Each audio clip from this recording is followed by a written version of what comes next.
The number most RV dealers will never show you is $537. That is the actual per night cost of owning a Class C motorhome when you divide total annual expenses by the median number of nights American owners actually use it, which, according to the RV Industry Association's own 2025 owner survey, is 21 nights per year. A Four Seasons hotel room averages less than that in most American cities. But I'm not here to talk about RVs. I'm here to talk about the pattern. Because that same math, the math of what something actually costs per unit of genuine enjoyment, applies to 4 other purchases that are quietly destroying retirement finances across America right now. And by the time I'm done, you are going to look at every large purchase differently for the rest of your life. Here is what this video is actually about. Not the purchases themselves, but the psychological architecture that makes them feel unavoidable. Not the regret, but the specific, measurable mechanism by which each of these 5 purchases converts decades of disciplined saving into a decade of financial stress. I am going to show you the exact numbers. I am going to show you the exit costs that nobody quotes at the point of sale. And I'm going to show you what the people who avoided these purchases did instead and what it cost them versus what it bought them. Stay with me, because the purchase at number 4 is the one that generates the most regret and the least honest conversation in all of personal finance. And the math behind it will genuinely change how you think about your family. Here's the central metaphor I want you to hold on to throughout this entire video. Retirement is a permission slip. After 40 years of showing up, of deferring, of sacrificing, of choosing the future over the present, someone finally hands you a permission slip. And it says in very clear language that you are allowed to spend, that you have earned it, that it is finally your turn. That voice is not wrong. The permission is real. But here is the thing about permission slips. Nobody reads the fine print on the back. And on the back of the retirement permission slip, in very small print, is a list of the specific purchases that will convert that permission into obligation, that will turn your freedom into a calendar of maintenance appointments, and that will leave you 5 years from now paying monthly for something you are no longer sure you wanted. That is what we are going to talk about. 5 purchases, 5 permission slip traps. Let's go. The first one is the RV or motorhome. And I want to start here because the gap between the dream and the reality is the widest of anything on this list. The dream is genuinely beautiful. The open road, the national parks, the grandkids piled in for summer, total freedom, your home behind you. The RV industry is a nearly $100 billion industry globally in 2026 because that dream is powerful and it is real. The Recreation Vehicle Industry Association has documented explosive growth in RV ownership, with 11.2 million American households now owning one. But here is the number the dealership is not going to put on the whiteboard. According to the Go RVing 2025 owner demographic profile, the aggregate median usage for RV owners is 30 nights per year. For Class C motorhomes specifically, the big ones that most retirees dream about, the median is 21 nights. 21 nights, and when you run the full annual cost of ownership, including loan payments at the current used RV loan rate of 7.69%, insurance, storage, maintenance, and depreciation, which for a new RV runs 20 to 30% in year 1 alone. The total annual cost of a typical Class C motorhome purchase clears $11,000 per year. Divide $11,000 by 21 nights, and you get $537 per night. You could stay at a Marriott for that, with room service. But that per night number is not even the most damaging part of this purchase for retirees. The most damaging part is what financial planners call the sunk cost acceleration. The moment you have committed $100,000, $120,000, $150,000 to a motorhome and financed it over 10 or 12 years, you have created a psychological obligation to use it that is the exact opposite of freedom. People describe planning trips out of duty rather than desire. They describe the physical demands of driving a large vehicle becoming more challenging as they age. They describe the anxiety of a mechanical failure in a remote campground, which is not a hypothetical. RV dealerships charge an average of $130 per hour for repairs, and emergency repair bills routinely run $1,000 to $5,000. They describe the storage fees, which are piling up at rates that have risen 15% since 2024, according to industry data. And they describe the moment they realized they had purchased a very expensive, very depreciating, very high maintenance obligation and called it liberation. There's a man I want to tell you about. His name is not important, but let us call him Frank. Frank is 68. He retired from a logistics company in Ohio with a pension, modest savings, and 40 years of disciplined living behind him. In the first year of retirement, Frank and his wife bought a Class A motorhome, not a small one, a 38-footer. Because Frank had driven past the dealer on the highway for 20 years, and every single time the dream got a little more specific. They financed most of it. In year 1, they took it out 4 times. In year 2, twice. In year 3, Frank's back made long-distance driving genuinely difficult. By year 4, they used it 9 days. By year 5, they sold it for $61,000. They had paid $112,000 for it. They had spent approximately another $40,000 in loan interest, storage, insurance, and repairs over those 5 years. Total net loss, over $90,000 for 42 days of actual use. Frank is in this video right now. Not literally, but he is in the comment section of every retirement finance video on YouTube. And I want him to hear this before he makes the next purchase on this list. I will come back to Frank, because Frank also bought a timeshare. In a few minutes, I am going to show you why the timeshare is the single purchase on this list that financial professionals, consumer protection attorneys, and retirement counselors agree on with a unanimity you almost never see in this industry. But first, I want to give you the framework that changes every single large purchase decision you make from here forward. Because the real problem is not any one of these 5 purchases.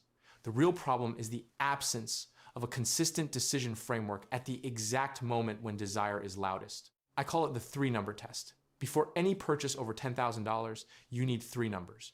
The first number is the true annual ownership cost, not the purchase price, not the monthly payment, but insurance plus maintenance plus storage plus taxes plus depreciation, all added up. The second number is actual annual usage, not how often you plan to use it, how many days or hours you would honestly use it in a typical year. And the third number is the opportunity cost, what that same capital would generate invested conservatively over 10 to 15 years. Vanguard's compound growth data makes this concrete. $25,000 invested at 6.5% annually becomes approximately $55,000 by age 75. That means every $25,000 purchase at 62 carries a hidden cost of $30,000 in foregone growth over 13 years, in addition to whatever it costs to own and operate. Every purchase. Run those 3 numbers before you sign anything. Now, let's talk about the timeshare. By the way, hit subscribe if you find this useful. YouTube's algorithm may never show you my next video if you don't. And some of what's coming up in the next section is the most important thing in this whole discussion. Here is what the timeshare data actually looks like in 2026. The purchase price for the average timeshare transaction in 2024 was $24,714, according to the American Resort Development Association's own financial performance report. Annual maintenance fees averaged $1,480 in 2024, up 17.5% from $1,260 in 2023. That 17.5% increase is not a typo. Overall inflation in the same period was roughly 3%. The fees went up at nearly 6 times the rate of general inflation. And according to Ernst & Young's 2025 timeshare industry study, fees have increased 36% over the just 5 years since 2020. The FinLaw Group estimates the average timeshare owner will pay approximately $44,484 in maintenance fees alone over a 20-year ownership period. And that figure does not include the original purchase price, financing interest, or special assessment charges, which are one-time fees for unexpected repairs that can run thousands of dollars with almost no notice. Now here is the reversal. You think the problem with timeshares is that they cost too much. The actual problem is that you cannot stop paying them even when you stop using them. The fees continue whether or not you visit. The fees continue after you have paid off the purchase price in full. They continue until legal ownership transfers, and the resale market for timeshares is, in practice, nearly non-existent. According to NerdWallet, the typical timeshare on the resale market sells for 10% or less of what the original owner paid. Not 80%, not 50%, 10%. There are listings on timeshare resale platforms right now asking $1 with no takers. The University of Central Florida study found that 85% of timeshare buyers regret their purchase. 85%. That is not a niche problem. That is a systemic outcome. And 90% of those who attempted to sell found it difficult or impossible, according to data compiled from resale market analysis. Here's what nobody at the sales presentation explained about the exit industry. The companies that promise to help you legally exit your timeshare contract, the timeshare relief companies, routinely charge between $10,000 and $50,000 for a process with no guaranteed outcome. The industry designed to trap you generated a secondary industry designed to charge you to escape the trap. And that secondary industry is itself prone to fraud and empty promises. If you do not own a timeshare, the guidance is simple and absolute. Do not buy one under any circumstances, regardless of how the presentation frames the value proposition. If you already own one, consult with a legitimate timeshare exit attorney, not a sales company, about your legal options. Back to Frank. Frank attended a timeshare presentation in Myrtle Beach in his first year of retirement. He was offered a free golf package if he would sit through 90 minutes of presentations. The 90 minutes became 4 hours. The initial price dropped from $42,000 to $23,000. He felt like he had negotiated a deal. He signed. He used it twice in the first 2 years. By year 3, scheduling became difficult. By year 5, he was paying $1,480 per year for a week he could no longer reliably book. He contacted resale companies. They quoted him between $8,000 and $15,000 to attempt an exit with no guarantee of success. Frank is still paying. He has been paying for 6 years.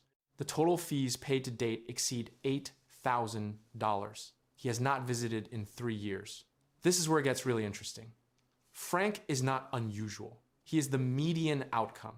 The sales process is not exploiting unusual people.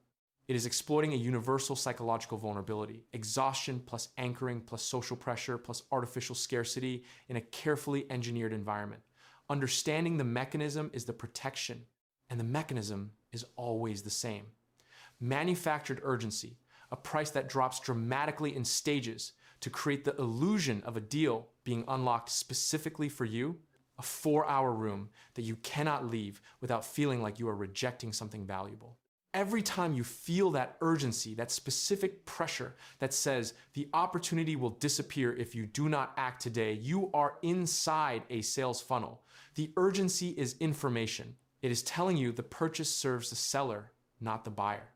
Here is something I want you to think about for the next section while I set it up. The Employee Benefit Research Institute's 2024 Spending in Retirement Survey found that 1 in 3 retirees is currently spending more than they can afford.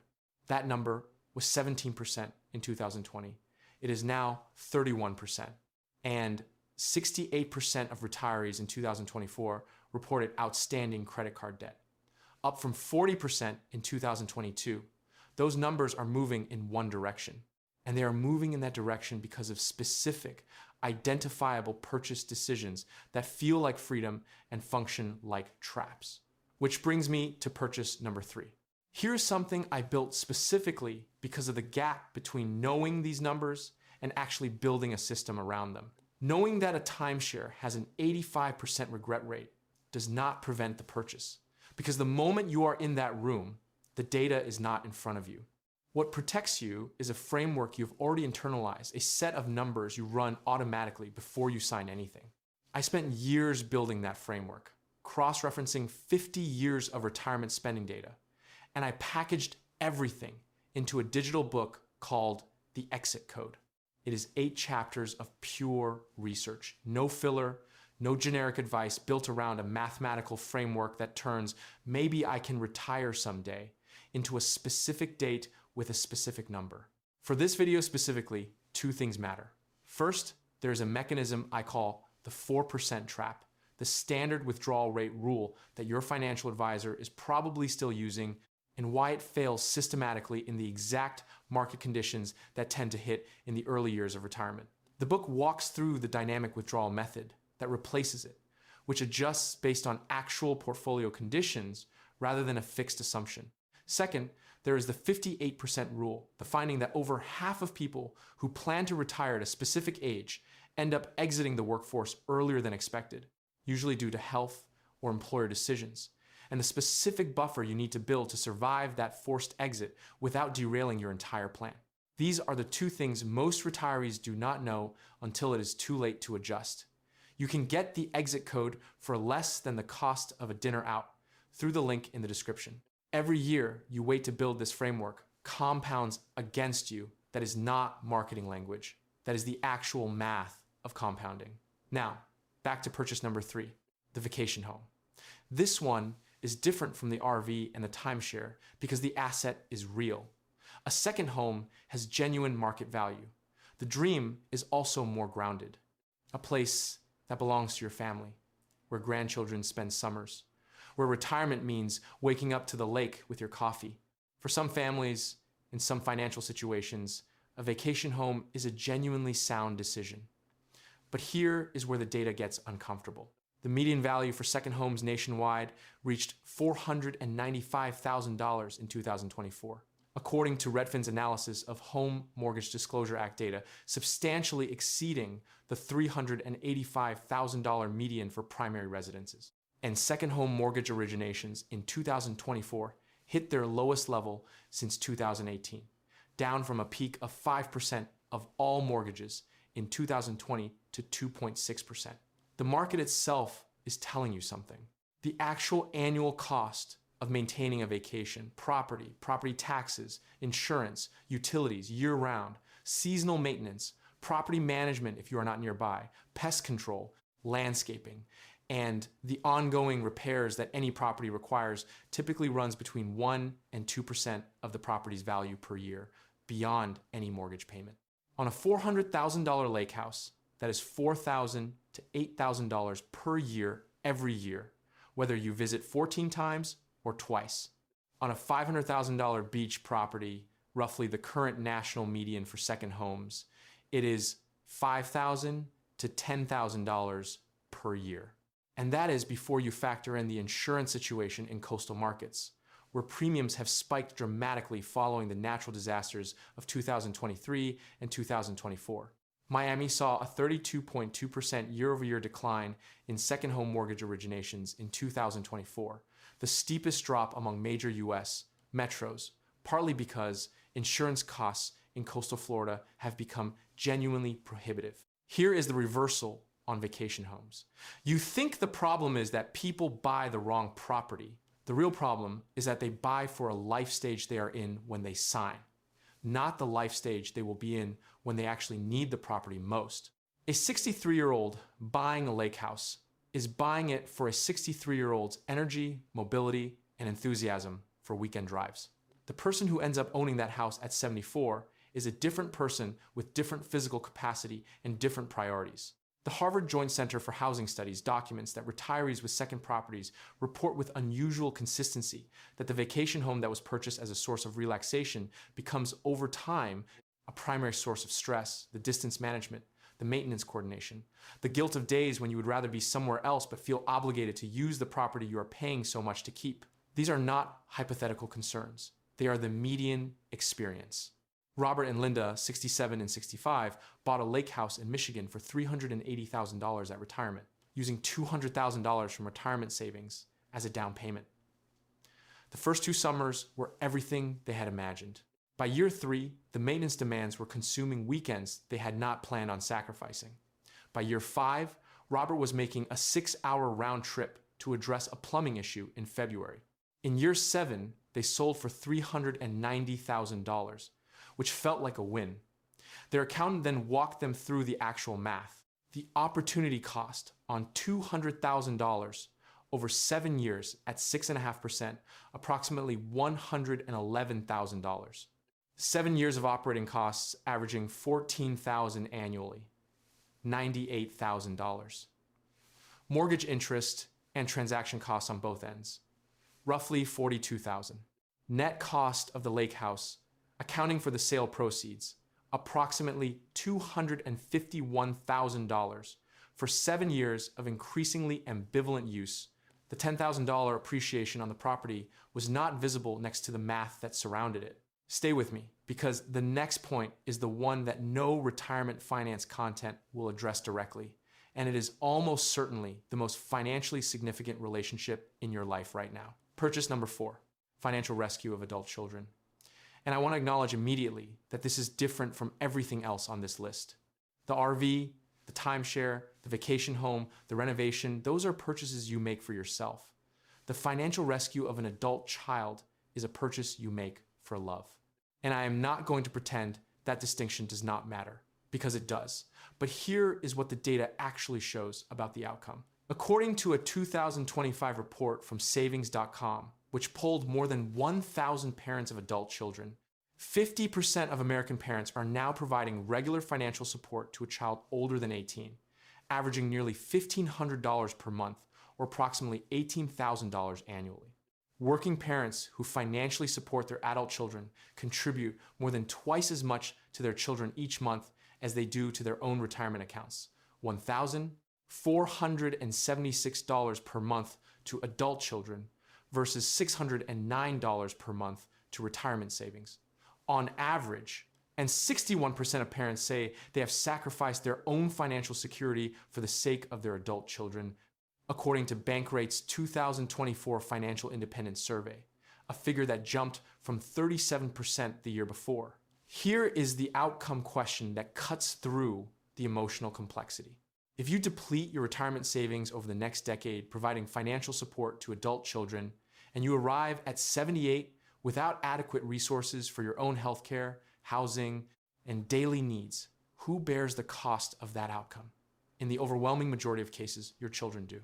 The parent who sacrificed retirement security to rescue adult children repeatedly becomes, in the scenario that follows, a financial and logistical responsibility for those same children at a stage of life when those children have their own mortgages, their own kids, and their own financial pressures. The most protective financial decision a parent over 60 can make for their children's future is to ensure their own financial independence is not compromised. The pattern almost never begins with a large request. It begins with something small and genuinely urgent. A car repair, a rent shortfall. You help because you can and because it would feel wrong not to. The child experiences relief. The dynamic is established. And according to Ameriprise Financial's 2025 research study, over a third, 36% of parents with adult children worry that supporting them financially could impact their retirement plans. 79% of those who are actively supporting adult children worry about setting themselves up for a comfortable retirement. The anxiety is real. The math behind it is worse. There is no diplomatic version of the conversation that needs to happen here. So let me give you the version that actually works. It sounds like this. I love you, and I want to support you in building a secure life. What I can offer is this specific amount for this specific purpose. Beyond that, I need to protect the financial security that will allow me to remain independent, not a burden to you in 10 or 20 years. The adult children who understand that framing, and most of them do, when they hear it in full, respond with more respect and more self-reliance than any rescue ever produced. Comedic aside, you know what nobody ever told me about the phrase, I'm just helping them get on their feet? That some people's feet never actually touch the ground if the help is always there. And that is not a judgment. That is a structural observation about how incentives work. Purchase number 5, high-cost home renovations with poor return on investment. This one almost never appears on retirement regret lists because it does not feel like a luxury. It feels like maintenance. It feels like responsible home ownership. It feels like self-reward, which it genuinely is, which is exactly why it belongs here. The 2025 Cost versus Value report from Remodeling Magazine, published in collaboration with Zonda, tracks the actual return on investment of specific renovation projects across American markets. Here is the headline finding. Exterior projects dominate the top 10. A garage door replacement delivers a 268% return. A steel entry door replacement delivers 216%. Manufactured stone veneer returns over 208%. Now here are the interior projects that most retirees actually spend their renovation budgets on. A major kitchen overhaul, the full gut renovation with custom cabinets, high-end appliances, and new countertops that runs between $60,000 and $100,000 returns approximately 38% at resale, according to the 2024 data from the same report. 38 cents on the dollar. So if you spend $85,000 on a major kitchen renovation, you recover approximately $32,300 when you sell. You have given the market $52,700 in exchange for a kitchen that feels more expensive than your neighborhood justifies. Here's why this matters specifically at this life stage. In your mid-40s, a kitchen renovation is often a practical investment in a home you will occupy for another 15 to 20 years. In your late 60s, renovating the kitchen of a home you may live in for 5 to 10 more years before potentially needing to downsize or relocate for health reasons is a fundamentally different calculation. The ownership horizon is shorter. The likelihood of a lifestyle change, a health event, a family situation, a desire to be closer to grandchildren is higher. And the renovation makes the home more expensive to maintain without necessarily making it more valuable to sell. Here is what actually works at resale. Garage door replacement, 268%. Steel entry door, 216%. These cost less than $5,000 each and return more than double their cost. The entire renovation budget logic reverses when you look at the data instead of the showroom. James, 64, is a retired contractor. He knows how buildings work better than almost anyone.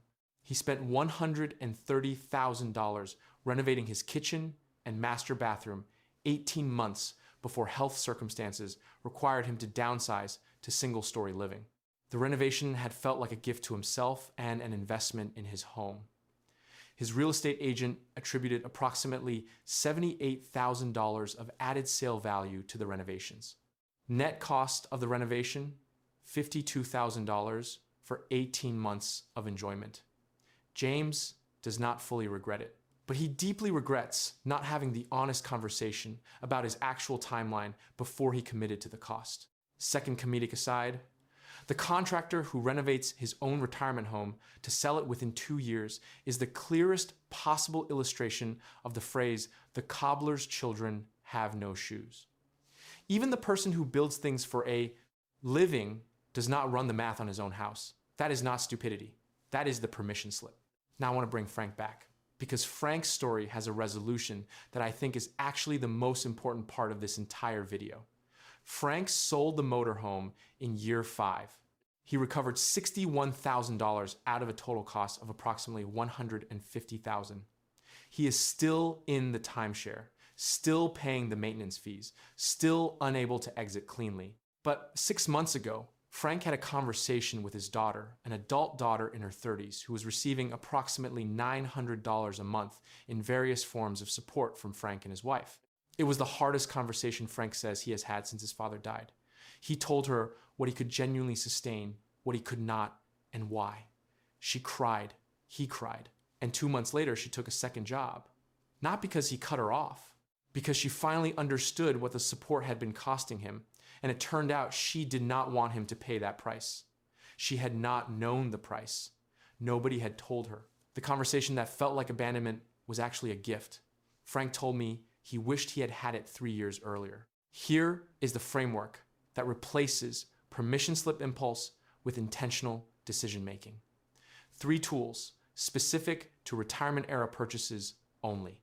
The first is the rent before you own protocol. Before buying the RV, rent one for 2 full weeks. Before committing to the lake house, rent in that exact location for 2 full summers.